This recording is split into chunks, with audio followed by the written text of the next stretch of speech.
آپ کو کہا جاتا ہے شبیہ رسول، رسول اللہ صلی اللہ علیہ وسلم کے ہم شکل، راکب دوش رسول، رسول پاک کے کندھوں پر سوار ہونے والے، ریحانت الرسول آپ کو کہا جاتا ہے، رسول اللہ کی خوشبو۔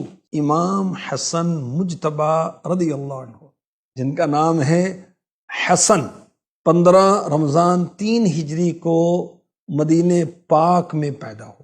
ولادت سے قبل اللہ کے رسول صلی اللہ علیہ وسلم کی چچی جان حضرت ام فضل رضی اللہ تعالی عنہا نے اپنا خواب سنایا، یا رسول اللہ، آپ کے مبارک جسم کا ایک حصہ میری گود میں آیا، یعنی پریشان ہو کر یہ خواب سنایا، اور اللہ کے حبیب علیہ الصلوۃ والسلام نے فرمایا تو نے بہت اچھا خواب دیکھا، فاطمہ میری شہزادی کے ہاں بیٹا پیدا ہوگا اور تم اسے دودھ پلاؤ۔ جب حضرت فاطمہ رضی اللہ تعالی عنہا کے ہاں امام حسن مجتبی رضی اللہ عنہ کی ولادت ہوئی تو حضرت ام فضل رضی اللہ تعالی عنہا نے آپ کو دودھ پلانے کا شرف حاصل کیا۔ یہ حسن نام جو ہے پتہ کس نے رکھا؟ انہوں نے رکھا جن کا نام اللہ نے رکھا، یعنی محمد مصطفیٰ صلی اللہ علیہ وسلم نے رکھا۔ اور آپ کو یہ اعزاز، یہ ٹائٹل حاصل ہے کہ حسن نام آپ سے پہلے کسی نے نہیں رکھا، یہ جنتی نام۔ حلیہ مبارک کیسا تھا؟ آنکھیں سیاہ اور بڑی تھی، رخسار مبارک پتلے، کلائیاں گول تھی، داڑھی مبارک گھنی اور بل کھاتی ہوئی، گردن مبارک شفاف سراہی کی طرح، شانے، شولڈر اور بازو بھرے ہوئے، سینہ اقدس مبارک چوڑا تھا، بہت زیادہ طویل قامت نہ تھے، سر اقدس کے بال گھنگریالے تھے۔ حضرت انس رضی اللہ تعالی عنہ فرماتے ہیں امام حسن مجتبی رضی اللہ عنہ سے بڑھ کر رسول کریم صلی اللہ علیہ وسلم سے ملتا جلتا کوئی شخص نہ دیکھا۔ آپ کی خوبصورتی، سبحان اللہ۔ حضرت عبداللہ بن زبیر رضی اللہ عنہ کہا کرتے، اللہ پاک کی قسم، عورتوں نے حسن بن علی رضی اللہ عنہما جیسا بچہ پیدا نہیں کیا۔ اللہ کے حبیب علیہ الصلوۃ والسلام ان کو پیار کرنے کے لیے، دیکھنے کے لیے خاتون جنت کے ہاں تشریف لے جاتے، شہزادی کے ہاں تشریف لے جاتے، اور امام حسن مجتبی رضی اللہ عنہ میرے آقا علیہ الصلوۃ والسلام سے اتنے مانوس تھے کہ بحالت نماز مصطفیٰ کریم صلی اللہ علیہ وسلم کی پیٹھ مبارک پر سوار ہو جاتے۔ عابد کیسے تھے؟ اللہ اللہ۔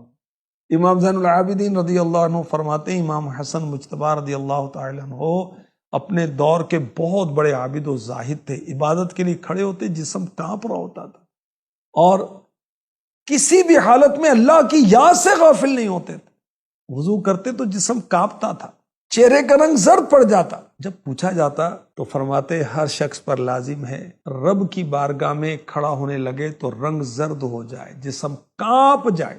میرے آقا امام حسن مجتبی رضی اللہ تعالی عنہ نے 25 حج پیدل بغیر چپل پہنے کیے، اور چپل پہنے بغیر چلنے کی وجہ سے مبارک پاؤں سوج جایا کرتے تھے۔ اللہ اکبر۔ قرآن پاک کی تلاوت بڑے ذوق شوق سے کیا کرتے تھے۔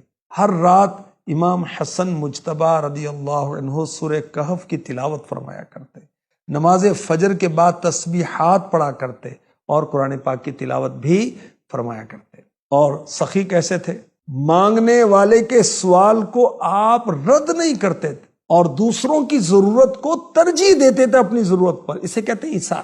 ایک بار ایک سائل حاضر ہوا، تحریری طور پر درخواست کی کہ حضور یہ چاہیے، آپ نے اس ایپلیکیشن کو، اس درخواست کو پڑھا نہیں، فرمایا تمہاری ضرورت پوری کی جائے گی۔ عرض کی اے نواسۂ رسول، آپ اس کی درخواست پڑھ لیتے پھر فرماتے؟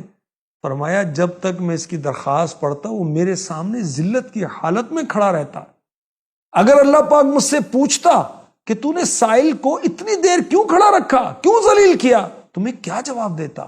کتنے خوف خدا والے تھے امام حسن مجتبی رضی اللہ تعالی عنہ۔ ہم تو دھکے کھلاتے ہیں، جو قرض خائیں پہلے قرض لیتے ہیں پھر دھکے کھلاتے ہیں، کوئی چیز کسی کی لے لی وہ واپس مانگنے آتا تو اس کو ڈرخاتے رہتے ہیں، یہ اچھی بات نہیں ہے۔ امام حسن مجتبی رضی اللہ تعالی عنہ نے جامع شہادت نوش فرمایا 5 ربیع الاول 49 سنہ ہجری میں آپ کی نماز جنازہ امام علی مقام، امام تشنا کام، امام حسین رضی اللہ عنہ نے پڑھائی اور مزار پر انوار جنت البقیع میں ہے۔